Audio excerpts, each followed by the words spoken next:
Good morning. Stunning upset. Spain's ruling party is ousted just days after terror bombings that killed 200 people.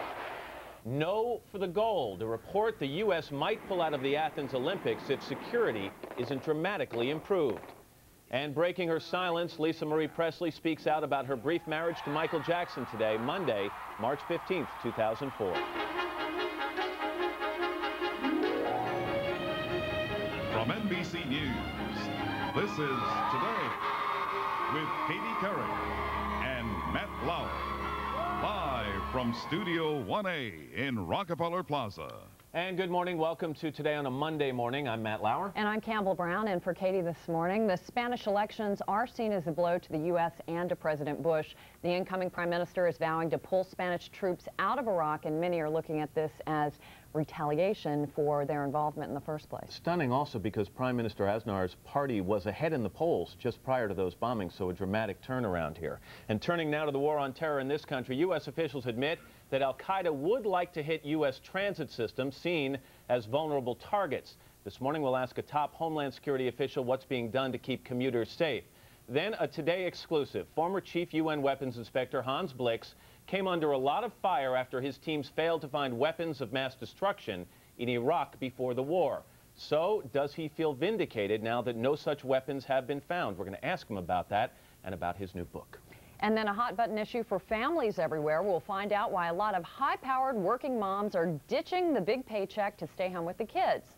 And talk about a purple rain. Prince is getting inducted into the Rock and Roll Hall of Fame tonight, and we'll hear from him in your exclusive interview later this morning. He's got this monstrous personality on stage. We all remember that from his videos and concerts. Off stage, he's a lot more reflective, a lot quieter, but very interesting. You had to draw him out? A little bit shy, yeah. Anyway, it should be interesting. Before we get to all that, let's swing over to the news desk. Early today's Natalie Morales is in for Ann this morning. Hi, Natalie. Good morning. Good morning to you, Matt and Campbell, and good morning, everyone. A huge political upset in Spain just days after terrorists killed 200 people. The government there is voted out of office.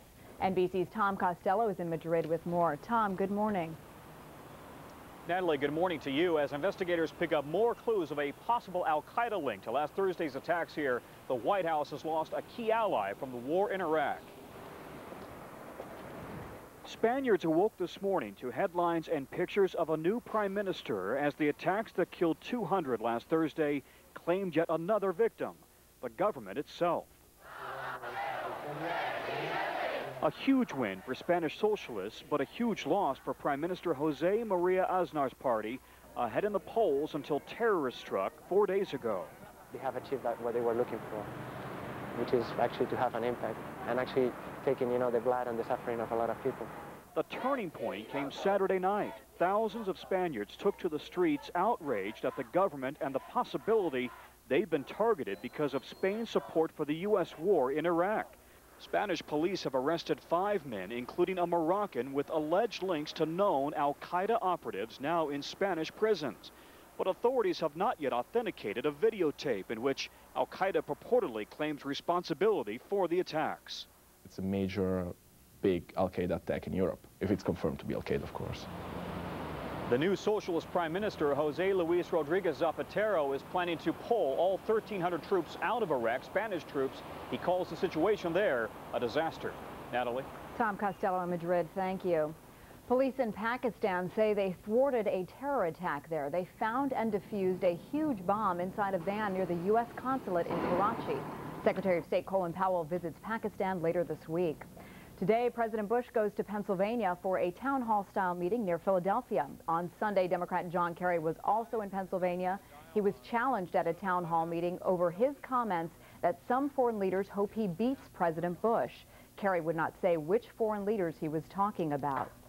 Gas prices are now at an all-time high. According to the latest Bloomberg survey, Americans are now paying an average of $1.77 a gallon. That is up slightly from 2 weeks ago and up 26 cents from the start of the year. Search teams in Baltimore recovered the bodies of 2 passengers missing for more than a week after a boat taxi capsized. The search continues for 1 more passenger. And the field is set for the NCAA men's basketball tournament. Kentucky, Duke, Stanford, and St. Joseph's are the top seeds.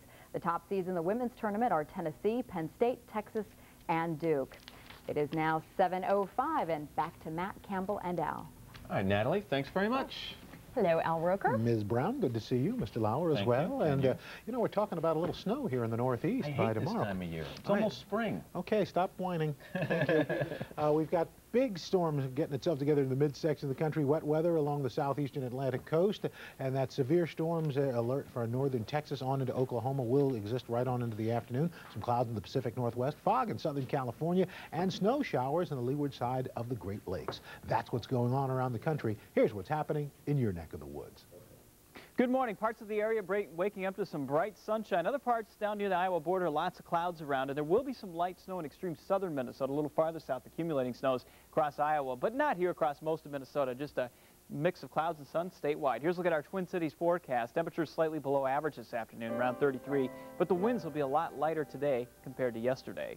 Then as we get into tonight, partly cloudy skies down to 20. Tomorrow, a chance for some light snow late in the day, a better chance for that in the evening, highs in the mid-30s. That's your latest weather. Matt? All right, Al, thank you very much. On Close Up this morning, in the wake of the Madrid bombings, how secure is public transit in the United States? Asa Hutchinson is Undersecretary of Homeland Security in charge of border and transportation security. Mr. Secretary, good morning to you. Good morning, Matt. Let's talk about what happened in Madrid. They've arrested now 5 people in connection with the bombings there last week. Based on what you're seeing and hearing and intelligence, do you think the bombings were the work of al-Qaeda? I'm satisfied that there is an al-Qaeda connection. As to the depth of the connection and ultimately who is responsible remains to be seen, but clearly the 5 that were arrested, there were some connection to al-Qaeda. We believe that there are more involved than that, so the investigation continues. Although there are some conflicting pieces of evidence. For example, a tape was found a man claiming to be a part of al-Qaeda, claiming responsibility. However, in the past, al-Qaeda would not drop off a tape in a public place. They would issue it through a friendly media source, and I don't think they would claim it as quickly. So is it possible this is an attempt at misdirection? Well, that particular tape, certainly there's indication that there should be some credibility questions on that tape. We're looking at other factors when we say that there is some connection. But as you said, this investigation has got to be ongoing, and there'll be more information that will come in that will clearly establish the depth of the connection and the total responsibility and whether any other terrorist groups were involved. The attacks on the trains in Madrid are chilling because if you consider that 4 million people board trains in this country every single day for a commute to work or for some longer travel, and many of those people board trains on platforms where there is little or no security. What can be done to secure the rail system here? Well, a substantial amount can be done, but we have to recognize that it has been historically an open system, very difficult to add layers of security. What we're doing is increase law enforcement presence, explosive detection teams that are present in the large gatherings of people. The public announcements and public involvement is very important, looking for suspicious activity, suspicious unattended packages that they should notify law enforcement about. We're also looking for new things that begin done. We've invested $115 million in assistance for grants for increasing security in rail and transit. So obviously everyone knows, though, that you cannot have the same solution in the rail system as we've had in aviation with 100% screening. That would really clog the opportunity for mass transit systems. Well, that's a good point, though. If we can't screen every one of those 4 million people who gets on a train every day, what percentage can we achieve? Well, you probably could, but whether you want to or not is another question. Now, I think your point, you can look at deterrent value, you can look at targeted inspection. There's some things that we can look at as to what are good approaches and investments for the future. We're trying to respond with our security measures based upon what is the threat level, what is the vulnerability, and not simply apply the same solution to every mode of transportation as we have aviation. There was another disturbing incident with a happier ending overnight in Pakistan. In Karachi, a huge bomb was defused in a truck outside the U.S. consulate there. Have U.S. intelligence officials, Secretary Hutchinson, been picking up any increased chatter in the last couple of weeks, either prior to the Madrid bombings or this attempt in Pakistan? We're watching it very carefully, and even though we have historically been a target, and including mass transit, there's not been any recent reporting that would justify raising the threat level. We're going to continue to look at it very carefully. but the natural reaction, we have increased our law enforcement presence in the transit and rail systems, even though we have not increased the threat level. And real quickly on the subject of Athens, Greece, a bomb was defused there overnight outside a Citibank building. Of course, the Olympics coming up there. Have Greek officials been in contact with the people at Homeland Security in terms of helping to prepare for the Athens Olympics? Oh, absolutely. There is the support that's necessary from Homeland Security to the officials in Greece. We'll continue that partnership. But it does show, as you pointed out, that there's a number of instances routinely in which terrorist intents are foiled by law enforcement, and that's the type of success we want to be able to continue. Secretary Hutchinson, thanks for your time. I appreciate it. Thank you. 10 after the hour. Here's Campbell. Matt, thanks. Now more on the report that the U.S. might boycott the Athens Olympics. Today, national correspondent Melissa Stark reports. The bombings in Madrid have brought Olympic security concerns into sharp focus. According to a leading British newspaper, U.S. officials have told the Greek government that American athletes will be pulled out of the Olympics unless security against a terrorist attack is drastically improved. Sunday, police in Athens defused a bomb outside a Citibank branch, increasing the fear that a Europe-wide campaign of violence may be underway. Anti-terrorism depends above all on good intelligence. Building effective intelligence systems takes years, and Greece does not have a lot of experience in combating Islamic extremist terrorism. Police in Athens are training for any eventuality, but they admit that Athens' subway and light rail systems are targets that will be hard to protect. More than $800 million and 100,000 troops are being combined into a high-tech protection plan. And the Greek government has even asked NATO to provide air and sea surveillance to guard against a chemical, nuclear, or biological attack. But Greece is surrounded by international flashpoints and close to Arab countries. An attack on its port would cripple the city. Soft targets are plentiful. And at the back of everyone's mind is the terrorist attack at the Munich Olympics in 1972. The Games haven't received a credible threat yet, and the hope is that a massive show of force will deter terrorists. But experts are worried that despite the high-tech security efforts, almost anything in Athens remains a target. For today, Melissa Stark, NBC News, New York. Jim Shuras, the United States Olympic Committee Chief Executive and Chief of Sport Performance. Good morning to you. Good morning, Campbell. So tell us, is Athens ready? Well, we believe they are. They're moving forward with the venue plan, and we believe that will be ready by the Games. But we also believe that their security efforts will be very stringent, and we think that they'll be ready as well in that regard. The U.S. ambassador to Greece has said that if Athens does not beef up security, that the U.S. will not send athletes. Are you close to pulling the plug? We are not. We have every intention of sending our team. There's nothing that we know now that would keep our team from competing in Athens. Our athletes, NGBs, coaches, and others are training with the full intent that they'll be there. I spoke with Ambassador Miller this morning, and he's not sure where those comments were attributed to and where they came from. So we do not know. So the U.S. has not issued any sort of warning or conveyed to Greece that athletes may not go to the Games if security isn't improved? Well, we have not, and I don't know that our government has either. To our knowledge, they have not.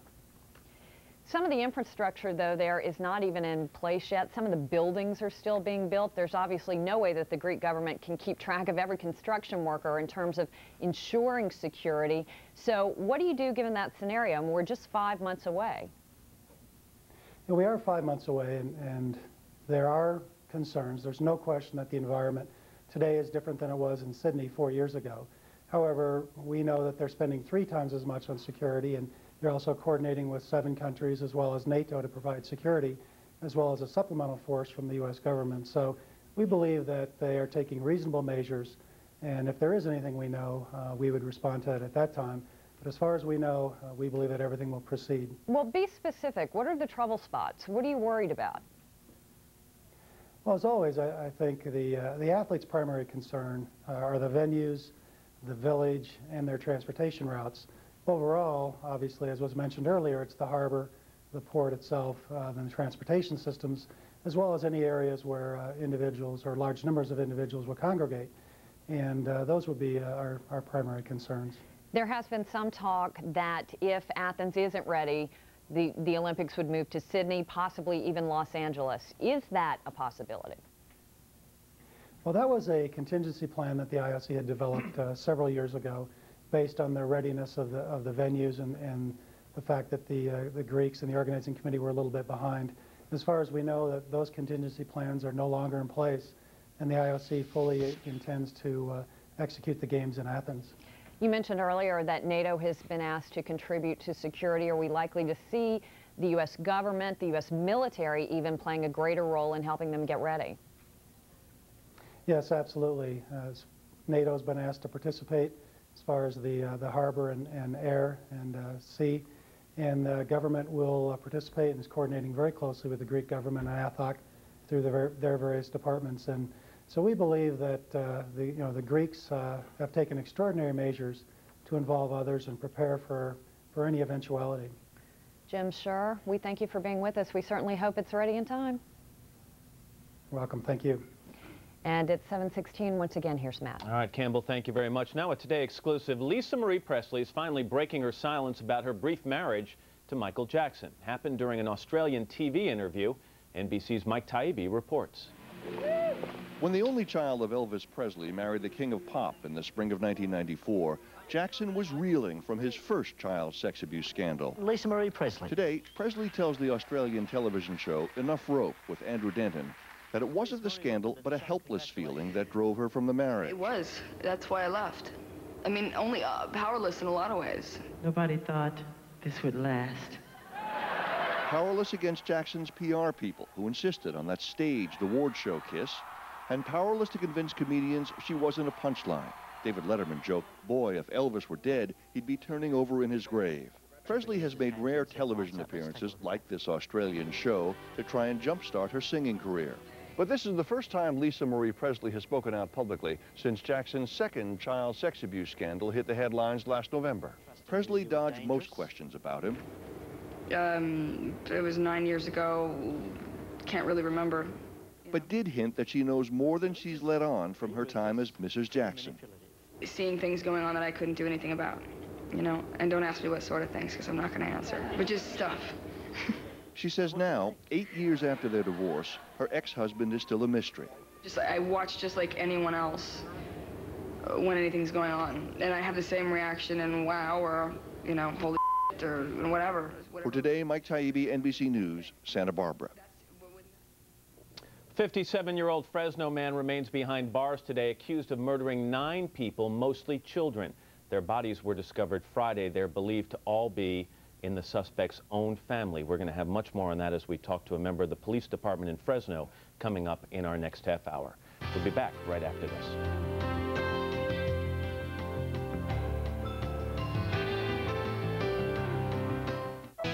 57-year-old Fresno man remains behind bars today. He's accused of murdering 9 people, mostly children. Their bodies were discovered on Friday. It's believed they're all part of the suspect's own family. Jerry Dyer is the police chief out in Fresno. Chief Dyer, good morning to you.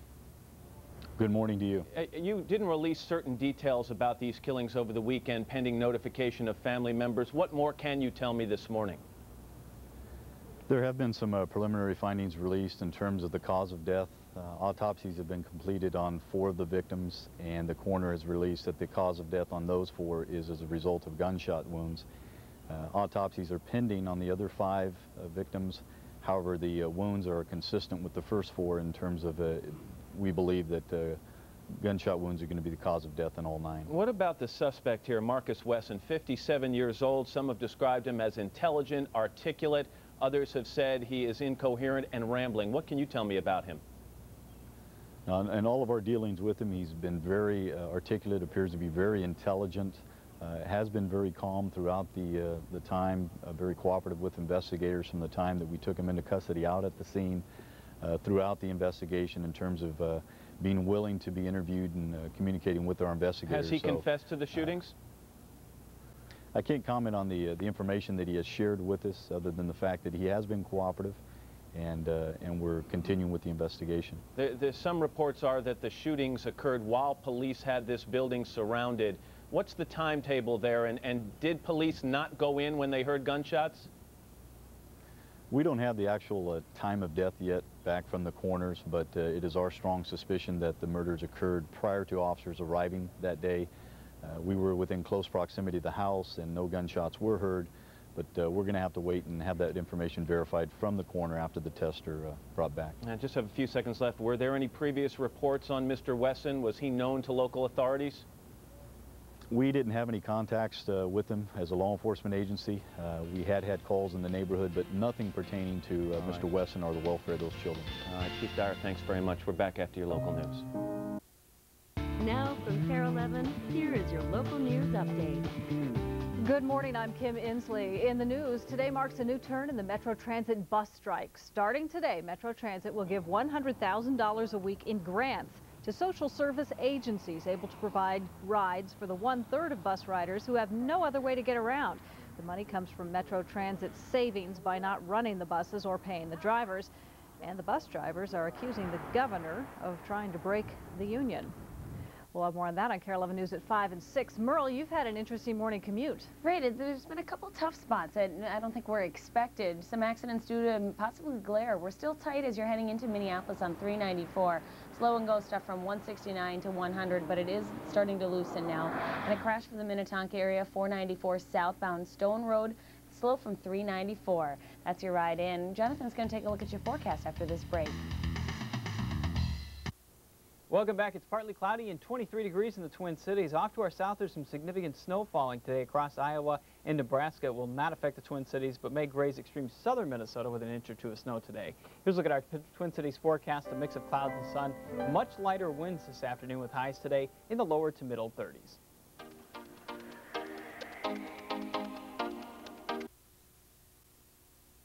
I just want your extra time and your That is Prince singing Kiss off his 1986 album Parade. He's been called His Purple Highness and even just went by a symbol for a while. Whatever you call him, Prince has been making great music for more than a quarter century, and tonight he'll be inducted into the Rock and Roll Hall of Fame. We'll have a rare interview with the reclusive rock star a little later on this morning. Meanwhile, on a Monday morning, we have a huge crowd of people gathered outside our studios in Rockefeller Center, kind of the rolling spring break, bringing the numbers in the crowd up. Thanks to everyone for stopping by. On kind of a chilly morning. Meanwhile, back inside Studio 1A at 7:30 on this Monday morning, the 15th day of March, 2004. I'm Matt Lauer, along with Campbell Brown, who's in for Katie this morning. Good to have you here. Good to be here. And coming up in this half hour, an exclusive interview with former Chief UN Weapons Inspector Hans Blix. He took a lot of heat from the U.S. and Great Britain when his inspectors failed to find weapons of mass destruction before the war in Iraq. So what does he think now that no weapons have been found? Mr. Blix writes very candidly about the situation, including his views on President Bush and British Prime Minister Tony Blair in a new book. He's going to tell us about that coming up in just a minute or so.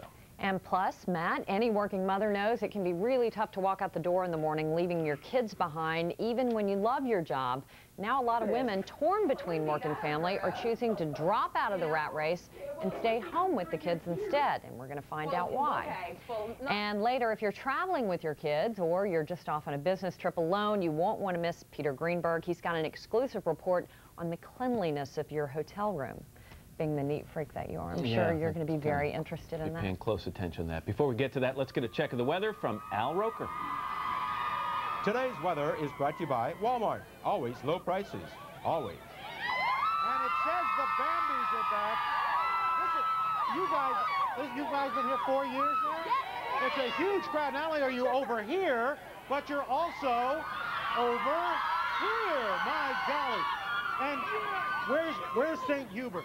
Northeast Philadelphia. I kind of caught you off guard, didn't I? You weren't sure. Oh, let's check your weather, see what's going on. That was a nice shot of the back of Frankie Puma's head. Hey, the jet stream. It is warm out west. The showers in the mid-Atlantic states. We got a storm coming along the coast, bringing snow from the Great Lakes all the way into New England. Let's see the back of Frankie's head again. Take a look at that. That's what's going on around the country. Here's what's happening in your neck of the woods.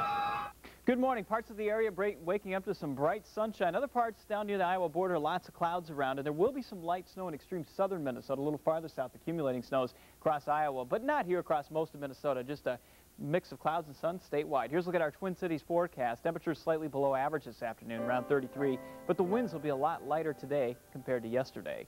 Then as we get into tonight, partly cloudy skies down to 20. Tomorrow, a chance for some light snow late in the day, a better chance for that in the evening, highs in the mid-30s. That's your latest weather. Matt? All right, Al, thank you very much. On Friday, we mark the one-year anniversary of the start of the U.S.-led war against Iraq. The man in the spotlight at that time, Chief UN Weapons Inspector Hans Blix, came under a lot of criticism from the U.S. and Great Britain after his teams failed to find weapons of mass destruction. So, what does he think now? He writes about his experiences in a new book called Disarming Iraq, which is out today. Mr. Blix, good morning. Good to have you here. Let's set the scene a little bit for people. When you were asked to head up the UN inspection teams in March of 2000, you came out of retirement. Your varied career included being the head of the International Atomic Energy Commission, 1981 to 1997. Would it be fair to say that in March of 2000, when you went into Iraq, you were pretty sure you were going to find some weapons of mass destruction? Yes, I think everybody expected it. If someone asked me in December of 2002 whether I thought there were weapons of mass destruction, I wouldn't answer it. I said, my job is not to have gut feelings about this, but to inspect and to tell you objectively what we have found. But I did, like most people, suspect that there was something. Could we even go further to say you may have been a little hawkish at that time in March of 2000? Well, I very rarely either hawkish or dovish, but someone said a dove is a hawk which you scratch a little on. Let's talk about the intelligence you and your team members were given going into Iraq from the U.S. and Great Britain, largely from other sources as well. How would you rate, scale of 1 to 10, the credibility of that intelligence you had in your possession? Well, it turned out to be very poor, I would say. At the time, what'd you think, though? Well, we got intelligence about sites to visit in January 2003. And we went to a large number of these sites and we found nothing. That was when I really began to doubt the quality of intelligence, because it seemed that they were 100% sure that there were weapons and they had 0% knowledge of where they were. And so you say, how long then, once in Iraq, did you realize this intelligence was bogus? From the beginning of January and on it went. And you see, we warned the Security Council also that we had been to these many places. And my speculation I would have is that if inspections had continued in April and they had an invasion or a possible invasion later, then the intelligence and the governments would also have realized that their intelligence were poor. However, you talk about the intelligence in the United States and Great Britain. You said they looked at their intelligence and talked about their intelligence with expletives instead of question marks. Absolutely. So they were convinced, and they were, in your opinion, I'm not putting words in your mouth, hearing only what they wanted to hear. Yes. I don't know how high up our doubts came, but we reported to them, of course, when we went to sites and we didn't find anything. At some point, also, we weren't sure. What would they say to you when you would call them or contact them and say, look, folks, here's the intelligence, here's what we're finding at these sites, and it doesn't add up? What kind of response were you getting? Well, not very much, really, but they must have concluded that the sources they had were very good, and I guess that in many cases they had defectors as sources, so we did not. You became the center of a lot of criticism, and you write in the book that you were flabbergasted and insulted by the lack of consideration with which the Americans treated the inspectors. Quote, I still find it insulting if they believed our assessments were prompted by a wish to avoid finding incriminating evidence. Yes, that's absolutely true. We were asked by the Security Council, the whole Security Council, to do effective inspection and to report objectively and accurately on it. And that's what we did, and that was not appreciated. Because I think they had a set mind. They wanted to come to the conclusion that there were weapons, like the former days witch hunters. They are convinced that they exist. And if you see a black cat, well, that's evidence of the witch. Yeah, you go into the witch hunt analogy and you say that they were basically in the United States and Great Britain, they were telling you there are witches out there. Your job is to find the witches. Yes. And if you spend a lot of time trying to determine whether or not there are witches, you're just wasting your time. No, you need a critical mind, and I think that also goes for the top, not only for the intelligence. I mean, the CIA certainly is very used to debriefing defectors, so they must have had a critical mind, but they also knew what they wanted to hear at the top. What motivated President Bush and his administration, in your opinion? I think it was 9/11 that was at the root of it. Much of the evidence that they based themselves on existed before the 9/11, but they had interpreted it in a different way before 9/11. So in a way you could say that Iraq was perhaps as much punitive as it was preemptive.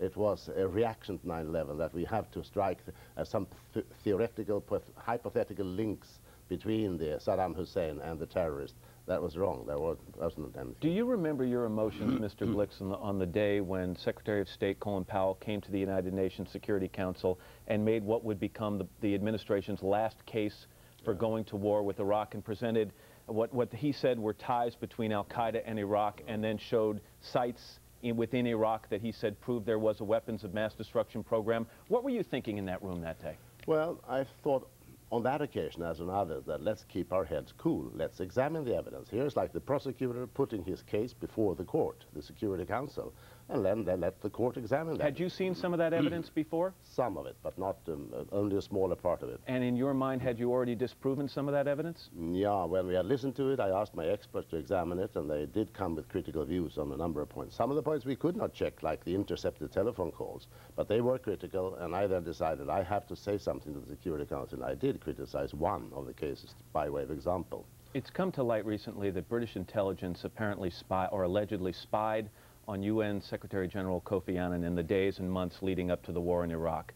Do you assume you were also spied on, at least for the fact that you probably had conversations with Mr. Annan? And what's your reaction to that? Well, yes, I assumed that I was bugged all the time. And now, afterwards, what I might tell myself is that, okay, if they bugged me, that's one thing, but I wish they'd listened better to what we said. You have critics who say that you were against war no matter what, that you were a pacifist and you would have found whatever you needed to find or not found whatever you didn't want to find to avoid war. How do you respond to that? No, it's ridiculous. The United Nations Charter is not pacifist, and I'm not pacifist. I know the need of military pressure. We would not have had any inspections at all in Iraq if it hadn't been for the U.S. Military build-up. So you need that factor. As someone, though, who, with the IAEA, knew about the weapons programs of Iraq for so many years and knew that they were playing cat and mouse, you had to assume, we all know that there were weapons of mass destruction at one point in the 80s or early 90s. Right. What happened to those weapons? Well, much of it was destroyed in the summer of 1991, and Kamel, who was the son-in-law of Saddam Hussein, said as much in 1995 when he met Ekeus, my predecessor. So, but we didn't know whether they destroyed everything because they refused to have any inspectors present. So many of us suspected that they squirreled away some of it. And therefore it was deemed to be unaccounted for until they could prove that it's gone. And that was a major problem. Last question. Is Iraq safer today, and are other countries safer today based on what happened in Iraq over the past year? Well, you might say that Saddam Hussein was not a danger to the world in 2003. He was not a danger to his region, but he was a terror to his own people. So in this sense, his own people is at least safe from him, but they are not safe from the ideologues and from the terrorists of that country. Hans Blix. Mr. Blix, it's a pleasure to have you here. Thanks very much. And your book is called Disarming Iraq. Up next, from the boardroom to the playground, why so many working moms are choosing to stay at home. And a little later on, it's Divine at the box office, why the passion is still packing in moviegoers. Plus, from Purple Rain to the Hall of Fame, rocker Prince tells us why he's stepping back into the spotlight. But first, on a Monday morning, this is Today on NBC.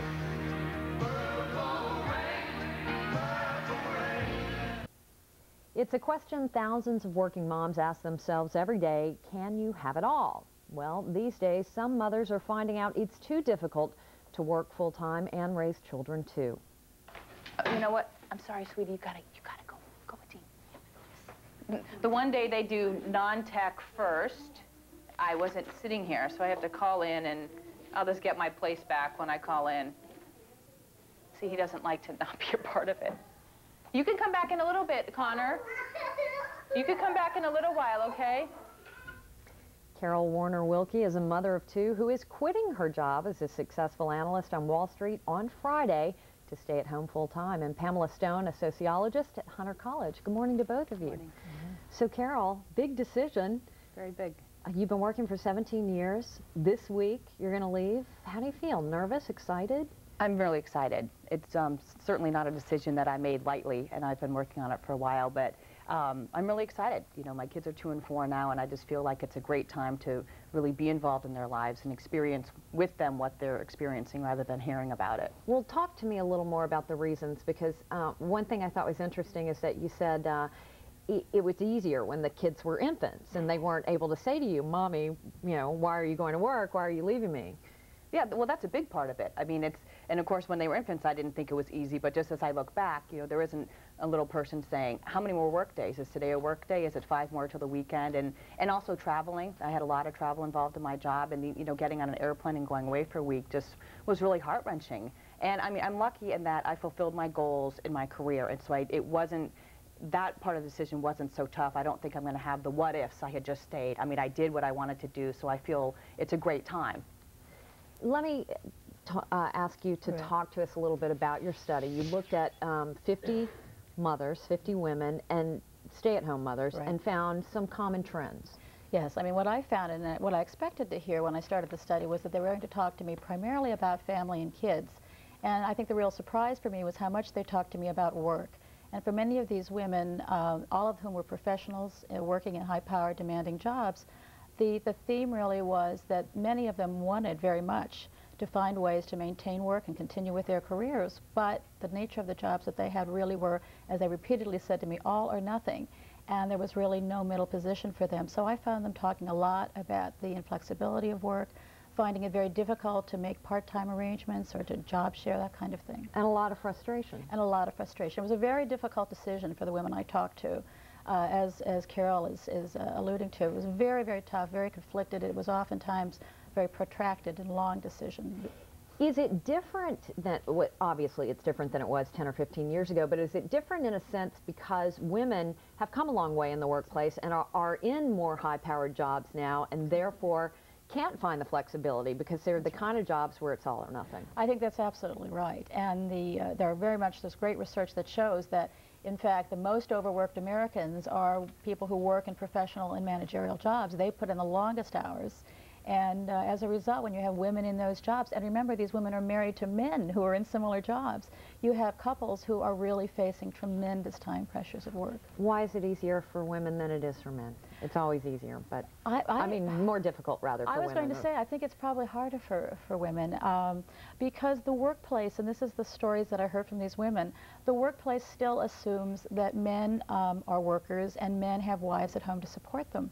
And workplaces are structured around that model. And many of the women would say to me, and they would say this with complaints, you know, my boss, all the men I worked with had women and wives who were staying at home. And they didn't understand, as a result, the kinds of difficulties and challenges I faced. So I think that it's more difficult for women because the workplace is still fairly, you know, male-oriented. And many men don't fully understand the difficulties that these women are facing. Carol, do you think you'll go back?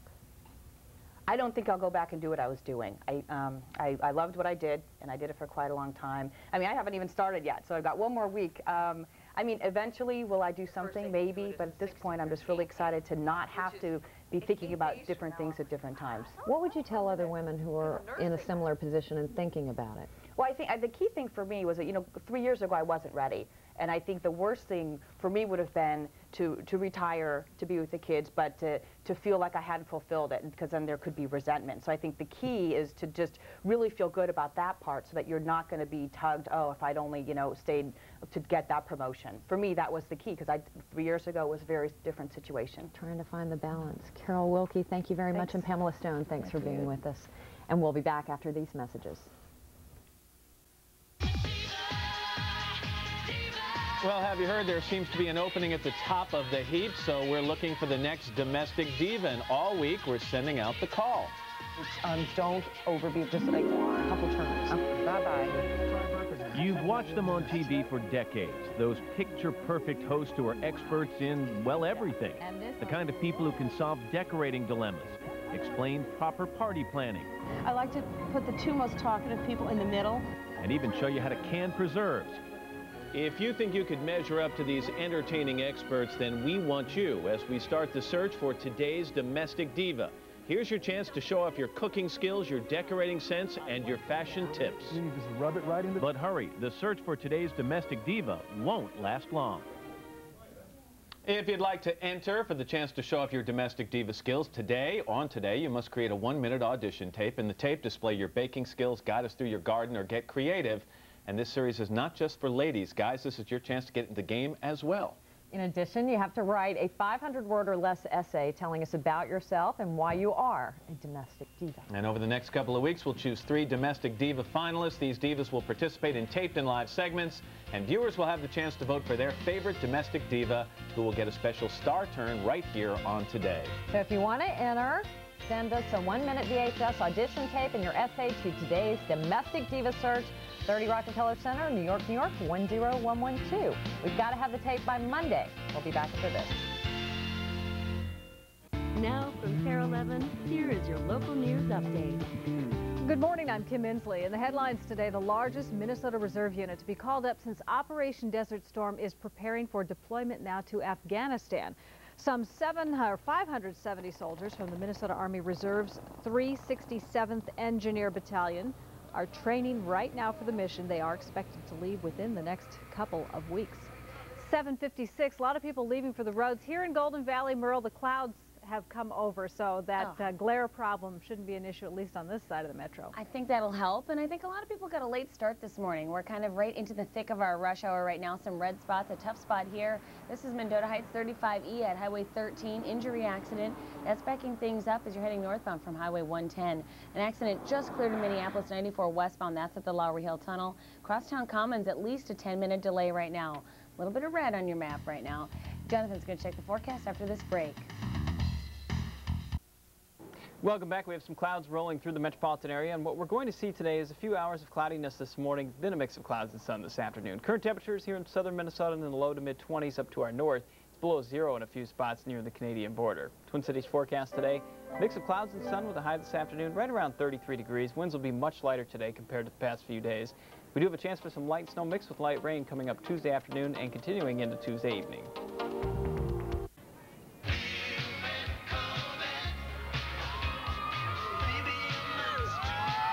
8 o'clock now on a Monday morning, the 15th day of March, 2004, the Ides of March, and a gigantic crowd on the plaza this morning, revving up to the sounds of Prince's Little Red Corvette. Hard to believe it's been 20 years since that song raced to the top of the charts. 20 years? 20 years, That's 1984. Campbell was 3 when that was a hit. He's being inducted, by the way, talking about Prince, into the Rock and Roll Hall of Fame tonight, and in this half hour, we're going to have a conversation with Prince as he looks back on a quarter century of great music and gives us a sneak preview of his latest effort. He is a very unusual but interesting guy. He makes all his own clothes, right? I don't know if he makes his own clothes, but he is really fascinating. So anyway, we'll hear that interview. Inside Studio 1A, I'm Matt Lauer, along with Weekend Today's Campbell Brown and our own Al Roker. Katie's off today. Also ahead, we're going to look at The Passion of the Christ, which has pushed past the $250 million mark at the box office after only 3 weeks. Why is this film doing such blockbuster business, and does it mean we're going to see a lot more religious movies on the big screen? We're going to check in with 2 experts in just a few minutes. And a little later on, Average Joe Adam got the boot from Milena the first time around. Now he's the one in charge starting tonight. We're going to find out what it's like for Adam now that he holds all the cards, and if you've seen the promos, you know that this time he can't lose. But is it Average Joe, or would it be Average Jane? I don't know. Okay. Anyway, let's swing back over to the news desk, get the headlines again from Natalie Morales of Early Today, who's in for Ann. Hi, Natalie. Hello again, Matt, Campbell, and Al, and good morning, everyone. The party of Spain's Prime Minister, José María Aznar, has been voted out of office just days after the deadly terror attacks in Madrid that killed 200 people. Some voters had accused the government of provoking the bombings by supporting the U.S.-led war in Iraq. And while people continue to pay their respects to those killed, authorities are now trying to figure out if the attacks were the work of al-Qaeda. Pakistani police say they prevented a terror attack today outside the U.S. consulate in Karachi. A van was left loaded with explosives, but authorities were able to defuse the bomb. The incident comes 2 days before Secretary of State Colin Powell is set to arrive in Pakistan. President Bush heads to Pennsylvania today to take part in a town hall-style meeting outside Philadelphia. It's his 26th trip to Pennsylvania as president. Meanwhile, John Kerry was there on Sunday talking about jobs and health care. Polls show the state is a toss-up between the two candidates. Last Wednesday, we reported that Republican National Committee Chairman Ed Gillespie said that the 9/11 families who have expressed concerns about the use of 9/11 images in a Bush-Cheney campaign ad were part of an organized anti-Bush coalition To clarify, Gillespie's remarks were not directed at all 9/11 families opposed to the use of those images, but only to those families involved in a specific group called the September 11th Families for Peaceful Tomorrows. A man in Fresno, California is facing 9 counts of murder after the bodies of 9 people, mostly children, were found murdered in his home over the weekend. Meanwhile, authorities are looking for a motive. Here's NBC's Mark Mullen. Throughout the weekend, neighbors converged on the crime scene with flowers, curiosity, and one central question.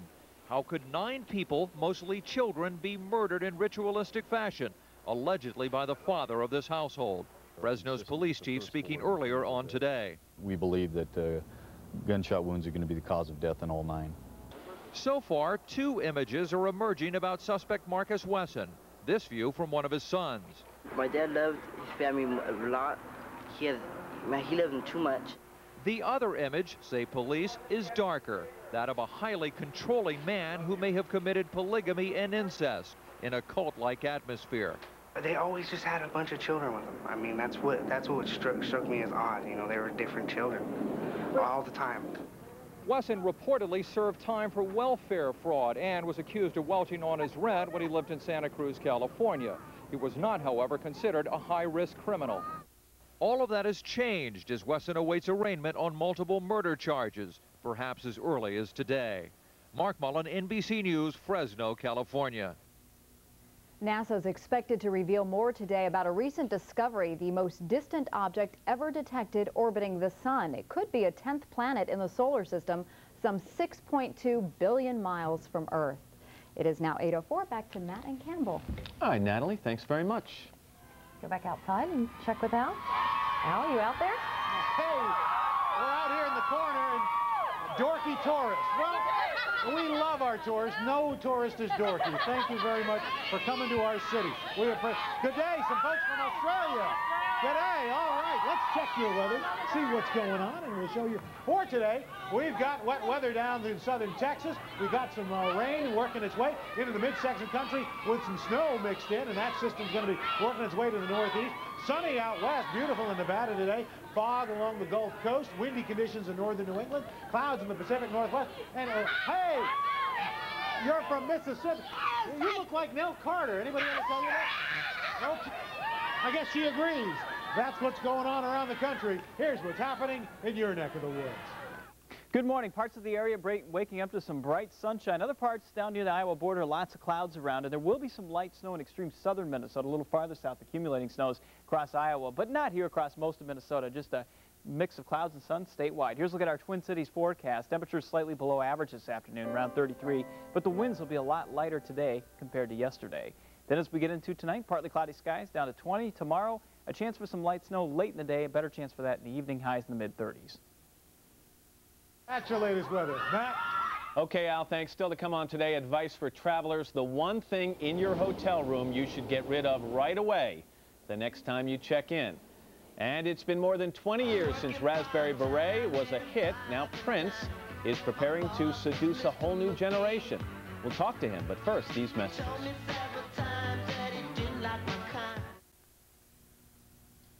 This morning on today's box office, The Passion of the Christ. If you lined up to see The Passion this weekend, you were not alone. It's been #1 3 weekends running, pulling in a whopping $264 million so far. Dave Karger writes for Entertainment Weekly, and Peter Guber is the host of AMC's Sunday Morning Shootout. Dave and Peter, good morning. Good morning. Good morning. Dave, let me start with you, and let's look at the numbers. Passion and how it compares to the other big major blockbusters. $264 million over just 2 weeks. Lord of the Rings, The Return of the King, which last year's Oscar winner, took in $368 million last year. All-time leader 1997's Titanic at $600 million. Is The Passion going to see Titanic-like numbers? I think The Passion will have a hard time getting to the 600 million mark. I mean, Titanic was #1 for months, but this is doing very impressively. Only 2 movies have ever reached 250 million this fast, and that's Spider-Man and Lord of the Rings, The Return of the King. So I think this is doing better than anyone could have anticipated. I think it might top out in the 350 or 400 range, but probably not 600. And another extraordinary point is Mel Gibson, because he financed the movie himself, is making a ton of money personally. The fact that the big studios wouldn't touch, this movie turned out to be the best thing for Mel Gibson, because he is releasing it through a smaller company, New Market Films, which also did Monster with Charlize Theron, which won the Oscar. Now he's making a lot more personally than he would have had the movie been released through a big studio. Peter, a movie with religious subject matter, 2 dead languages, no big name actors. Why has it been such a hit? Well, it's broken all the rules. It's a political, social phenomenon, and what it really has is fed on itself. You know, once the film gets into the ether with that controversy, there's such peer group pressure to see it, to be able to talk about it, that's the viral marketing that's made the film so successful. Well, I want to ask you both about this, because initially it was large church groups who were going together to see the film, you know, taking buses in on Sunday, but the audience now is much broader than that. What, Peter, let me start with you. How has it expanded? Who's going to the movie now? Why is it so much broader? Well, you can't do $250 million plus in less than 3 weeks and not have everyone really going to the movie. The audience quadrant is very, very wide. The tracking, 99% awareness and a 50% definite interest, huge first choice in the tracking. When you get those numbers, plus the covers of magazines, plus these kinds of talk shows, and everybody discussing it, you fuel a feeding frenzy at the theaters. And that's the kind of viral marketing that only the most imaginative pundits could have ever dreamed of.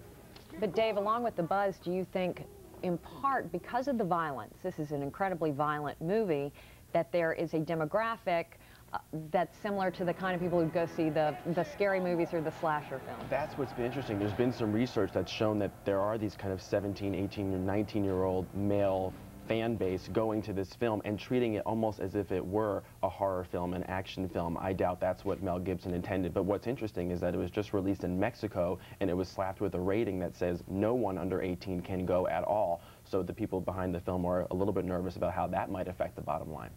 Peter, you're a Hollywood insider. What has this meant for the industry? Well, it's an anomaly for sure. When you look at it, a hard R rating, a film over 2 hours, in Aramaic, with subtitles, with no big stars, you know, you really think there are no rules, and you know, yet this broke them all and it won. What is the amazing thing is those people who will follow this, thinking there's gold in them in our hills, and I think you'll find that it'll be a very interesting result. This is unique. This is something that hasn't happened before, and the numbers point that up. I think what we will see happen and what we will find is that there is another audience out there, another segment other than the teenage click and twitch generation, and I think it tapped into that, and I think others will follow. Are we going to see, and Dave, let me ask you, more religious films? Is this an audience that hasn't been tapped by Hollywood, or is it a combination of the buzz, the subject matter, the violence, Mel Gibson's role that made this very unique? I'm sure studios are beginning to take a second look at this type of film. I mean, the only other religious themed film that I can think of in the last couple of years was the film based on the Left Behind book. The star of that was Kirk Cameron, not exactly an A-list star. Right. I wouldn't be surprised if you do see more high-profile films like this and not ones that either star Kirk Cameron or go straight to video. Thanks, both of you. Peter Guber and Dave Karger, thank you for being with us. And up next, from movies to music, a rare interview with the artist currently known as Prince. First, these messages. He has won multiple Grammy Awards and even an Oscar, and tonight yet another honor. Prince will be inducted into the Rock and Roll Hall of Fame. Now with a new CD and preparations for a tour underway, the often elusive Prince is stepping back into the spotlight. The move, the sound, and oh yeah, the color purple. Add it all up and you have the musical genius of Prince. Today, he's preparing for a coast-to-coast tour, his first in 6 years, and he's just completed his new CD, Musicology. Prince treated me to a sneak preview during a recent visit to New York City. Want it loud? Sure, go ahead. Heard about 49, just east of Harlem. Although he says he's been around, in the past few years, many fans wondered why Prince had vanished from the spotlight. Well, originally it started out as a feud between me and my record company. And then it ended up being sort of a period of time where I could just reflect and get my head on straight. The music has been ongoing, though. I've never stopped writing, never stopped recording. For more than a quarter of a century, Prince has been making music and entertaining audiences with his outrageous performances. But these days, his style is toned down, and his charisma almost effortless. I think throughout the ages that I've been playing, there was a great deal of emphasis put on the show. I was into props and gimmicks. I think a lot of that detracted from the musicianship. Growing up in Minneapolis, Minnesota, Prince started playing music at a very early age and taught himself to play more than 20 instruments by ear alone. But playing the music wasn't enough. Prince wanted ultimate creative control, and at the age of 19, he became the youngest producer in Warner Brothers history. There weren't a lot of artists who were free to say what they wanted to on record, and they were put into molds. The freedom that I had came from a long, hard fight of trying to get them to understand that I wanted to be different. That was 1978. At the time, overtly sexual performances were almost non-existent. Prince brought the concept into the mainstream. Well, you know, Matt, it really just, it can't help but be sexy. I mean, it just is what it is. Sex isn't so much what you say, it's how you say it. 1984's Purple Rain made Prince a household name. 9 years later, he changed that name to a symbol as a form of protest against his record company. The media dubbed him the artist formerly known as Prince.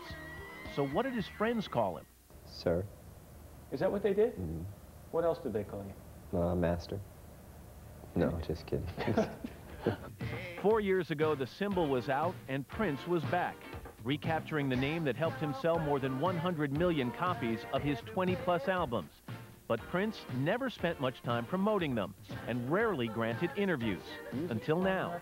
Is there a certain push to retain relevance in the music industry at this stage of your career? I really feel a need to school a new generation of musicians.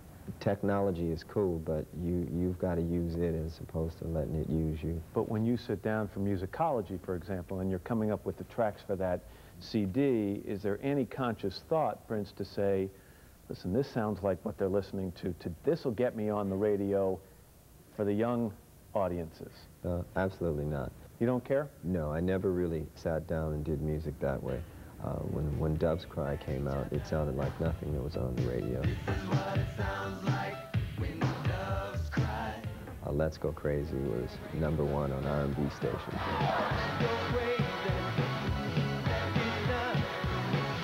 And there's nothing been that fast on the radio since. So how does the man who stretched the boundaries feel about where those boundaries are today? Back then, there was an envelope to push. Did you like pushing it? I just said what I felt. A lot of times I didn't know I was pushing an envelope. I was told that later. In today's time, though, you've got everybody thinking that that's the holy grail, to do something explicit. And what happens is it's not explicit anymore if everybody's doing it. So if pushing the envelope came somewhat naturally for you, you're pretty convinced that today pushing the envelope is a way that a young artist makes a name for themselves? Well, they seem to think so. I think to not push the envelope at this point is probably pushing the envelope. Prince believes that part of the problem is that young artists are forced to use sex and show a lot of skin because they haven't taken the time to build a musical foundation. Unfortunately, a lot of kids didn't learn how to play music. We want to teach the kids and the new musicians of the future the art of songwriting, the art of real musicianship. If a young musician came to you today, what would you tell them?